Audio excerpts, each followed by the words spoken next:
hello friends আমি আজি class 8 और एक्सरसाइज 2.2 क्वेश्चन नंबर 3 सॉल्व करिम क्वेश्चनটো হল যদি 17500 টাকা তিনিজন মানুহক 1:2:4 অনুপাতত ভগাই দিয়া হয় তেন্তে প্ৰত্যেকে কিমান টকা পালে তেন্তে এজন মানুহে কিমান টাকা কই পাব তিনিজন মানুহক ভগাই দিলে 17500 টাকা এটা আমার ধৰি লব লাগিব ধরা হল প্রত্যেকে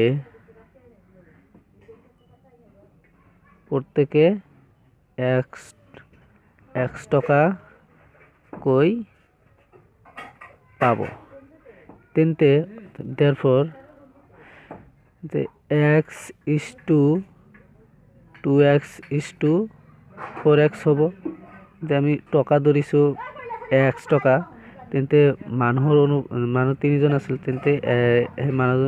মানুহবিলাকৰ হৈতে পূৰণ হৈ থাকিব অনুপাতত তেকে এই তিনিজন মানুহক কিমান টকা ভগাই দিব লাগে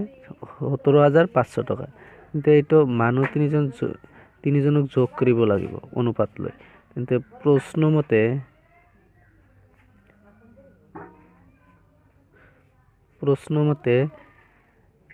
x plus 2x plus